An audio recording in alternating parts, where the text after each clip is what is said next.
morning guys, and welcome back to my channel. I have been wanting to do this vlog for a very long time. As you may or may not know, the third season of The Summer I Turned Pretty is going to be releasing on July 16th on Prime, and I'm so excited. To give you guys a little background, I have never read the series, but I've had the book series for years now, for like 3 years. And yeah, I just never read it because there's always so many other books that just compete for your attention, so I've just never had the chance to read it. However, I have watched the series on Prime, and although sometimes it's a little corny, I actually really love it. So I figured before going in and watching this third season, I know it's going to be monumental, and I feel like I need to read the books because there are two camps. There are people who have read the books, and there are people who have watched the series, or you've read the books before watching the series, or you've watched the series before reading the books. But either way, I feel like the order matters because it kind of dictates whether you're team Conrad or team Jeremiah. And as someone who's only watched the series, I'm team Jeremiah, and I'm pretty sure that a lot of people can relate to that if they've only watched the series. However, I find that people who have read the book series tend to be team Conrad. So I need to read the books. Like, what am I doing? That's what we're going to be doing in this vlog. And to make it a little interesting, I'm adding a little challenge for myself, and you guys will know if I've succeeded in this challenge based on the title of this video. I'm giving myself 72 hours to read the 3 books. They're not very long. I've tried to read the first one before. The writing is pretty big and pretty simple and straightforward, right? So I think they should be easy reads, and I think I could get through them in 72 hours, but let's see. So we're breaking out the old Kindle. Like I said, I do have the physical copies, but considering I've tried to read the physical copy and have been unsuccessful, we're gonna start on the Kindle because I feel like the Kindle is so good at getting you into a story. For some reason, I don't know what it is. I don't know what it is. Summer I Turned Pretty is on Kindle Unlimited, so thank God for that because I really don't want to pay for these. People who have me on Goodreads are probably so confused because I feel like I have like 3 books on my Goodreads right now, and I'm about to add more, but it's a necessary endeavor. What I'm gonna find out at the end of this video is 1, can I read this 3-book series in 3 days? And 2, at the end of it, am I team Conrad or am I team Jeremiah? Let's go read. She wrote you a letter so you wouldn't forget her. Wish I could care less. It isn't my place to know what it says. My heart is a front page. It won't act its own age. It aches as it bends, folds at the edges. I'm out of my head.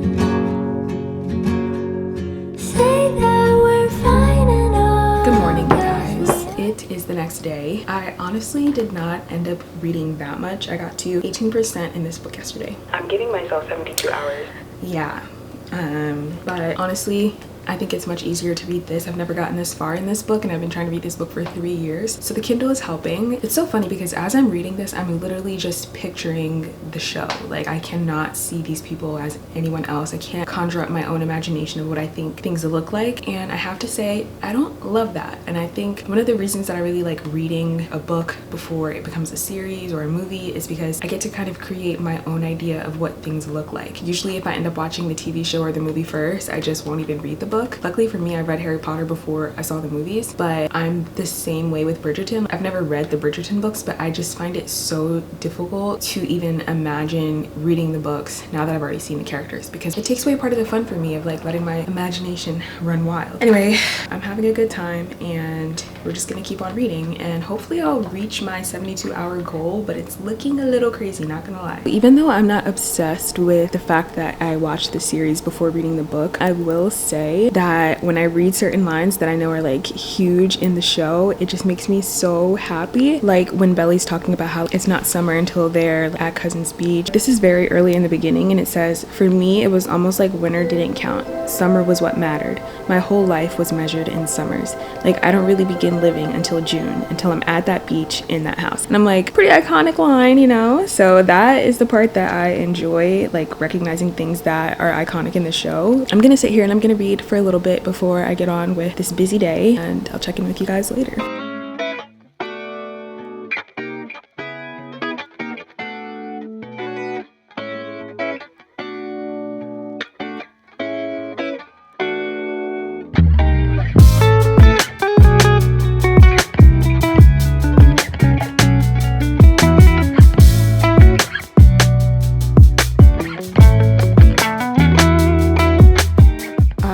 41% of the way through. Right now I'm still reading on the Kindle. I just finished up the part where we're introduced to Taylor, and I think it's the first time she's introduced in the story, and at the time her and Belly are 14. She's actually a terrible friend when we first meet her. I don't know if that's going to change later on or if she even comes back in this book, but I feel like in the series she's a pretty decent, okay friend, but I feel like in the book she's a terrible friend. So I thought that's interesting comparing like the book to the series. Also, I'm finding Steven and Belly's bickering to be so funny for some reason. I don't know, it's just coming across super authentic. Like it's really giving that like sibling vibe, and I think it's so funny. I'm like giggling at some of the parts. But yeah, other than that, I think it's really starting to get good now, and I'm excited for like some conflict, you know, but I'm enjoying it, so we're gonna keep reading. Hi friends. So first of all, I want to say that unfortunately, I failed the challenge. We are well over the 72-hour mark, but that's okay. I've had a bit of an exciting last few days. Went to the Beyonce concert, had family over,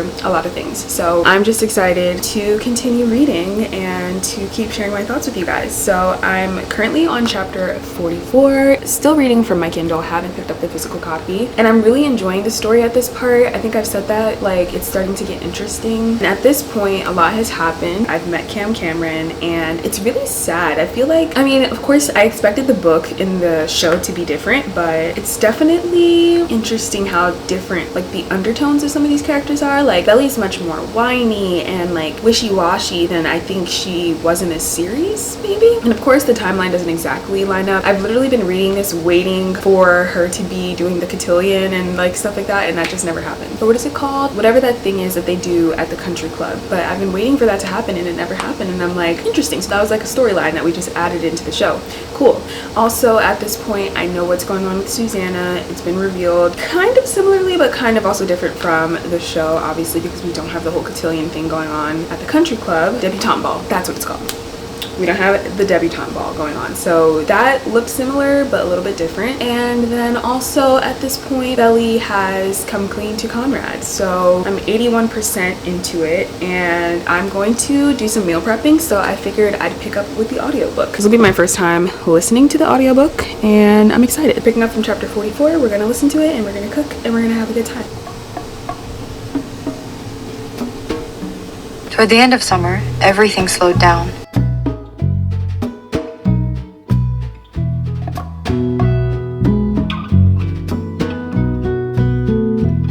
I've just been prepping things and getting things ready to go before I start cooking, and then all of a sudden I hear that I've reached the end of the book.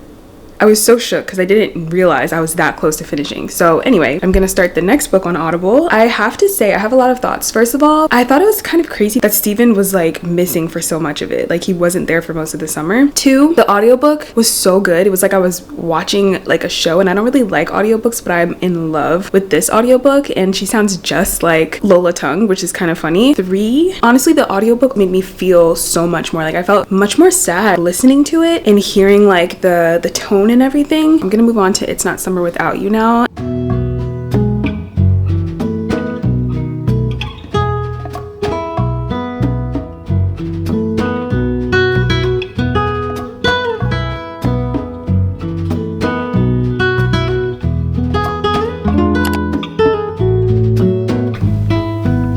While I was cooking, I made it all the way up to chapter 10. This book is going really fast. I think I like this one more than the first one because automatically we already know the characters, we already know the situation that's set up and everything, and we're kind of already jumping into the conflict. And there are definitely some scenes that I'm recognizing from the second season, and so like those are playing through my mind as I was like listening to the narration. Also, I said in the previous clip that the girl who was narrating sounded like Lola Tongue. That's because she does narrate the audiobook. I think Gavin is also narrating in the second book as well. I was going to tell you guys my rating for the first book, but then my camera battery died. But I'm giving the first book like a 3.5, or like actually a 3.25. It wasn't bad or anything. I just think it was a little juvenile, which makes sense, but I'm hoping that as the books go on, it gets a little bit more mature, and I think I definitely feel that more so in this book. Belly's like throwing less tantrums, and you know, there's less like the teasing and stuff, which I felt like there was a lot of, which I wasn't mad about, but I'm just saying like, yeah, I think in order for me to give it a bit of a higher rating, I need to see like more maturity, and like based on what I think I know is going to be going on. I think we'll probably get that as the books go on. That's all I have to say for now. I'm 22%, and I think there's a possibility that I'll be finished all 3 books in the next day or 2. So I'll keep you guys updated. I'm in the same spot that you guys last found me in. I did a bit of reading last night. I didn't get that much further, but I'm really liking book 2. I think I already said that, but I really am liking it. I think it's just more serious and there's more seriousness to the topics, so I'm really enjoying it. But right now I'm about to get ready to go to the gym, and I want to do an hour of cardio, like just an hour of walking on the treadmill, or maybe 45 minutes. We'll see how I'm feeling. But with that time, I'm going to listen to the audiobook and we'll see how far I get into it. The audiobook is actually really, really good.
We are in the final stages of reading The Summer I Turned Pretty, but I wanted to check in with you guys and like give you guys some thoughts. I started reading We'll Always Have Summer. I started it on Audible, and then I moved over about like a quarter to halfway through to the physical copy. So this is the first book that I've picked up in the series, like in its physical form, and started reading it. So far, I'm absolutely loving this one. I think this one's gonna be my favorite one, and really just for similar reasons as I've been kind of saying, which is just that it feels more mature. It feels like we're talking about real life things, and so it's more interesting and it's easier to follow, less cringe, all of the above. For It's Not Summer Without You, I decided to rate that one about 3.5. It was definitely better than The Summer I Turned Pretty, but I still felt like just didn't get all the way there. Conrad was pissing me off a lot in that book, but I actually had a lot of fun reading that one. If you guys saw the clips when I was folding laundry, like I was having a time, and every time I had to cook and I was listening to it, it was just so good on audiobook. This one, I'm not sure what I'm gonna rate it yet, but I think this one's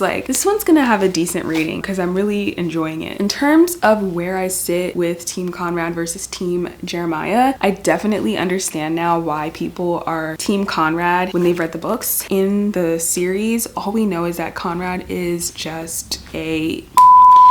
and you understand why, but you get more background in this book. He was still pissing me off in the second book. Like, Conrad was actually a menace and It's Not Summer Without You, and Jeremiah was so sweet, but I feel like we get to see a lot more of Jeremiah in this book in terms of how he really is and like his outlook on life, his personality, and how that meshes or doesn't mesh with Belly. And I feel like that's giving me a whole new perspective on the Jeremiah versus Conrad. Right now, as it sits, I am definitely leaning more towards Team Conrad, and this is the first time that I've been Team Conrad ever in life, but it just like I can't be rooting for Jeremiah. I do want to say that what happens at the beginning of the book wasn't even what convinced me to be Team Jeremiah, because I feel like what happened, although it sucked and I would be upset, like I had to really put myself in Belly's shoes and be like, yeah, I'd be upset about that. I'd be really, really mad about that. I feel like because they were broken up, like that wasn't like the deal breaker for me necessarily, but I just feel like just getting to know Jer more, I'm like, yeah, no, Conrad is it. So yeah, that's an interesting turn of events. This whole love triangle, Belly, Conrad, and Jeremiah, like it's actually crazy when I read it and Belly saying certain things about Conrad while she's with Jeremiah, and I'm like, sis, it's just crazy. It's actually crazy to me. Like, how can you be saying that about your man's Brother. It doesn't make sense. It doesn't make sense. But anyway, I'm actually almost done. I'm on page 203 out of like, I don't know, 300 or something. So I'm just gonna sit here and actually try to finish this tonight. And yeah, we'll see how this ends. And pretty soon, guys, we're gonna be watching season 3. You guys, why did I just read this line? All night, I talked to other people. I didn't look in his direction, but I always knew where he was. I was painfully aware of him. When he was nearby, my body hummed. When he was away, there was this dull ache. With him near, I felt everything. Why am I thinking that this girl is talking about Jer? She's talking about Conrad. And she's getting... This is insane. Nobody is checking her. Nobody...